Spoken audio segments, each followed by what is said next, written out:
Guys हम फिर से आ चुके हैं हमारी आफ्टर इफेक्ट की विंडो पे। तो सबसे पहले हमें ऑटो ओरिएंटेशन को समझने के लिए इलस्ट्रेटर से कंपोजिशन लानी पड़ेगी। तो हम चलते हैं इलस्ट्रेटर पे।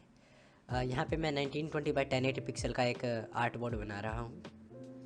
ये 1920 बाई 1080 पिक्सल का हमारा आर्ट बोर्ड बन चुका है। तो ऑटो ओरिएंटेशन को सिंपली समझने के लिए हम एक ट्रायंगल लेते हैं। तो यहाँ पर आपको एक रेक्टेंगल टूल दिख रहा होगा, इस पर लॉन्ग प्रेस करेंगे तो आपके पास कुछ ऑप्शंस आ जाते हैं, round rectangle tool, ellipse tool, polygon tool. तो पॉलीगन टूल को सिलेक्ट कर लें और सिंपली एक पॉलीगन बना लें। अब इसमें 6 साइड्स हैं, अगर आप ध्यान दें तो अगर मुझे साइड कम करनी है, यानी कि हमें साइड को एक कम करना है, तो सिंपली हम एरो कीज से इसे नीचे करके एक एक साइड कम कर सकते हैं। ये देखिए अब हमारा स्क्वायर बन चुका है, पेंटागन बन चुका है। हमें ट्रायंगल चाहिए तो हम 2 बार नीचे करेंगे। ये हमारे पास एक ट्रायंगल आ चुका है एज यू कैन सी। इससे नीचे आप कोई भी शेप नहीं बना सकते क्योंकि 3 lines are necessary for making a shape. तो आपकी मर्जी, आप कोई सी भी शेप बना सकते हैं। मैं राइट नाउ एक ट्रायंगल बना रहा हूँ और अब मैं शिफ्ट दबाकर इसे नॉर्मली बड़ा कर लेता हूँ। तो मैंने कुछ इसे इतना बड़ा कर लिया है। अब सिंपली आपको करना क्या है, आपको यहाँ से लेनी है लाइन सेगमेंट टूल। ये देख सकते हैं लाइन सेगमेंट टूल, और जस्ट इस शेप के ऊपर आके शिफ्ट दबा के आपको एक सिंपली एक लाइन ड्रॉ कर देनी है। अब ये लाइन ड्रॉ करने के बाद इन दोनों को सेलेक्ट करें, विंडो में जाए। विंडो में आपको मिलेगा path finder, shift control F9, यानी कि कंट्रोल शिफ्ट F9 भी दबा सकते हैं। तो इस पाथ फाइंडर को ले लें। इन दोनों को याद रखिए, सेलेक्ट रखना है आपको। ये दोनों सेलेक्ट होने के बाद आप यहाँ से सिंपली कर देंगे डिवाइड। ये आपको ऑप्शन मिल जाएगा पाथ फाइंडर वाले मेन्यू में, डिवाइड का ऑप्शन, इस पर क्लिक कर दें। अब ये जो हमारा जो ट्रायंगल था ये अब 2 शेप्स में डिवाइड हो चुका है एज यू कैन सी। अगर मैं अपना कर्सर लेके जाऊँ तो आपको 2 शेप अलग से दिख रही होंगी। सिंपली इसे सेलेक्ट करें, यहाँ से कर ले अनग्रुप। अनग्रुप करने के बाद ये आपके पास अलग आ चुका है और ये आपके पास अलग आ चुका है। ये ईच 90 डिग्री के हमने ट्रायंगल बना लिए हैं। अब सिंपली करना क्या है, आपको एक ट्रायंगल को सेलेक्ट करना है, फिल लेना है। फिल आपका जो मर्जी जो मन करे वो फिल ले लें। मैं थोड़ा सा ग्रीन कलर ले रहा हूँ, कुछ इस तरीके से, और इसमें भी मैं सेम ग्रीन कलर ले रहा हूँ, लेकिन थोड़ा सा डार्क, कुछ इस तरीके से। अब इसे सिंपली कर ले ग्रुप। ग्रुप होने के बाद आप कंट्रोल ऑल्ट एन दबाएं। अब कंट्रोल ऑल्ट एन दबाने से क्या होता है मैं आपको फिर से समझाना चाहूँगा। कंट्रोल ऑल्ट एन दबाने से जो हमने लास्ट टाइम जो प्रीसेट यूज़ किया है, यानी कि मैंने लास्ट टाइम यूज़ किया है वेब लार्ज 1920 बाई 1080 पिक्सल, तो बिल्कुल सेम ही वेब लार्ज, यानी कि सेम ही जो प्रीसेट हमने लास्ट टाइम यूज़ किया है वही सेम प्रीसेट फिर से बन जाएगा।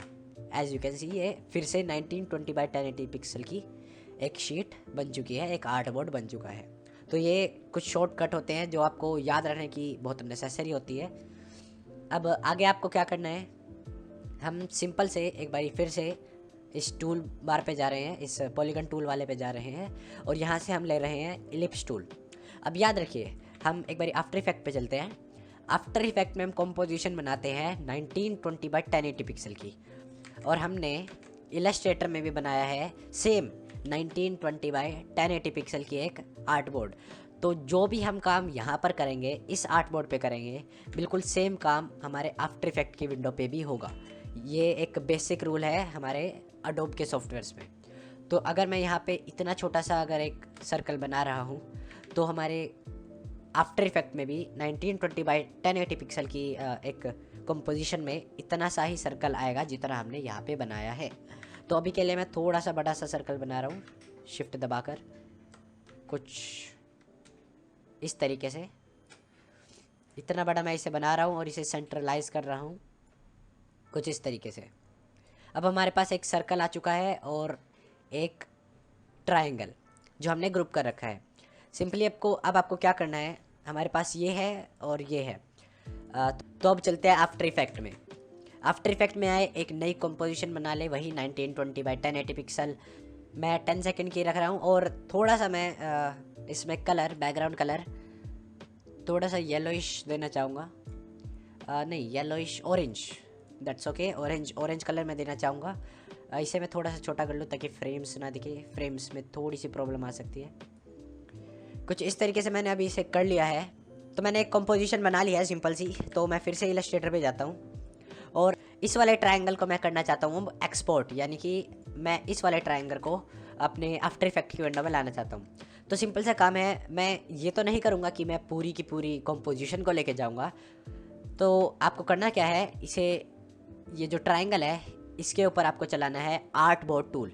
यहाँ आपको ड्रॉप डाउन मेन्यू यानी कि इस मेन्यू में दिख रहा होगा आर्ट बोर्ड टूल, इसे सिलेक्ट कर ले।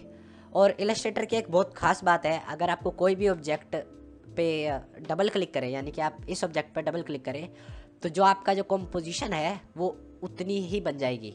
मेरा जो ये ट्रायंगल है ये यहाँ तक ख़त्म है, तो बिल्कुल इतना ही इसने हमारा आर्ट बोर्ड बना दिया है, हमारी कंपोजिशन बना दी है। तो अब सिंपल से मैं क्या करूँगा, फाइल में जाऊँगा, फाइल में आपको मिल जाएगा एक्सपोर्ट। एक्सपोर्ट में जाने के बाद एक्सपोर्ट एज कर लें और इस पोजीशन पे मैं इसे कुछ ट्रायंगल नाम दे दिया है। पीएनजी ही रहने दे क्योंकि हमें ट्रांसपेरेंट बैकग्राउंड चाहिए। यहाँ से आप बैकग्राउंड भी चेंज कर सकते हैं, वाइट बैकग्राउंड चाहिए, ब्लैक बैकग्राउंड चाहिए, तो मैं ट्रांसपेरेंट पे ही रख रहा हूँ और कुछ छेड़ने की कोई ज़रूरत नहीं है, रेजोल्यूशन भी कुछ भी नहीं। तो ओके करें, ये हमारी सेव हो चुकी है। तो सिंपल से काम है, अब चलते हैं हम अपने आफ्टर इफेक्ट पे। यहाँ पर मैं डबल क्लिक करूँगा और अपने इस ट्रायंगल को मैं इंपोर्ट कर लेता हूँ कुछ इस तरीके से। आपको यहाँ पे प्रीव्यू में ब्लैक दिख रहा हो, लेकिन टेंशन मत ले कि ये ब्लैक नहीं है। कुछ लोगों के कंप्यूटर में ये वाइट दिखा सकता है, तो कुछ लोगों के कंप्यूटर में ये ब्लैक दिखाता है। कोई प्रॉब्लम नहीं है, ये ट्रांसपेरेंट ही बैकग्राउंड आएगा। एज यू कैन सी ये ट्रांसपेरेंट ही बैकग्राउंड आएगा।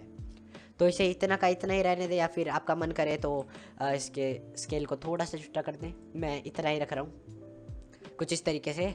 अब मैं इसकी पोजीशन को ऑन कर लेता हूँ। कुछ इस तरीके से पोजीशन की वैल्यू को मैंने चालू कर लिया है पी दबाकर। तो ये कुछ इस तरीके से हम यहाँ पे आ चुके हैं। ये जो हमारा सर्कल है, इस सर्कल का क्या करना है, सर्कल का आपको फिल को नन कर देना है और साथ साथ आपके स्ट्रोक को भी नन कर दे। अब इससे क्या है, ये मास्क नहीं बनेगा। जिस मास्क एक प्रॉपर्टी है जिसे मैं आने वाली क्लासेस में भी आपको एक्सप्लेन करूँगा, लेकिन अभी के लिए ये मास्क नहीं बनेगा। तो इसे अब इस वक्त कंट्रोल सी कर लें, आफ्टर इफेक्ट पे आके पोजीशन पे क्लिक करके कर दे कंट्रोल वी। तो कुछ इस तरीके से आ चुका है। अब इसे सिंपली चला के देखते हैं। अब देखिए मैं इसे 2 सेकंड पे ही एन दबा रहा हूँ, ये कुछ ज़्यादा मैं बनाना नहीं चाहता। कुछ इस तरीके से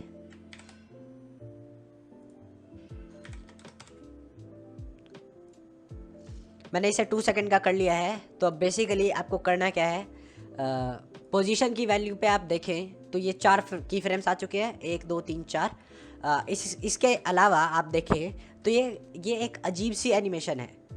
ये जैसे हमारा जो पाथ है, हमारा पाथ सर्कुलर है, तो मैं सिंपली यह चाहता हूँ कि इसका जो ये फ्रंट एरिया है, ये एरिया कुछ इस तरीके से रोटेट करता हुआ चले। ये कुछ अजीब सी एनिमेशन है अगर आप देखें तो इसलिए यूज़ आता है ऑटो ओरिएंटेशन का। अब आपको करना क्या है, आप पोजीशन को क्लिक कर लें एक बार। यहाँ से पोजीशन पे क्लिक करने के बाद आपको जाना है लेयर में। लेयर में जाने के बाद आपको यहाँ पे मिलेगा ट्रांसफॉर्म। ट्रांसफॉर्म में आपके पास एक आएगा ऑप्शन ऑटो ओरिएंटेशन का, ये है कंट्रोल ऑल्ट ओ। तो जैसे ही आप ऑटो ओरिएंटेशन को क्लिक करेंगे, यहाँ पर आपके पास आएगा एक मेन्यू। तो यहाँ से आप ले लें Orient along path. Orient along path लेने के बाद कर दें ओके। इसके बाद एज यू कैन सी आपका जो ट्रायंगल है, जो हमने जो ट्रायंगल लिया था वो कुछ और ही दिशा में रोटेट हो चुका है। तो इस पे शिफ्ट दबाकर आप कर ले आर, रोटेशन की वैल्यू आपके पास आ जाएगी और एक बारी सिंपली इसे रोटेट कर दे जिस एक्सिस पे आप इसे रोटेट करना चाहते हैं। तो कुछ इस तरीके से मैंने इसे इस एक्सिस पे रोटेट कर दिया है और अब देखते हैं हमारी एनिमेशन किस तरह की बनी है। कुछ इस तरीके से हमारी एनिमेशन बनी है राइट नाउ। मैं एक बारी थोड़ा सा और छोटा कर रहा हूँ, इसकी शिफ्ट दबा के स्केल की वैल्यू करके मैं थोड़ा सा और छोटा कर रहा हूँ कुछ इस तरीके से। और अब देखें तो कुछ इस तरीके से काम करता है हमारा ऑटो ओरिएंटेशन। मैं इसे बिल्कुल यहाँ से काट देता हूँ ताकि ये लूप में चल जाए। इसलिए इस ऑटो ओरिएंटेशन को यूज़ कर आप अपनी बहुत सारी कॉम्पोजिशन में कमाल कर सकते हैं, कमाल की कारीगरी कर सकते हैं।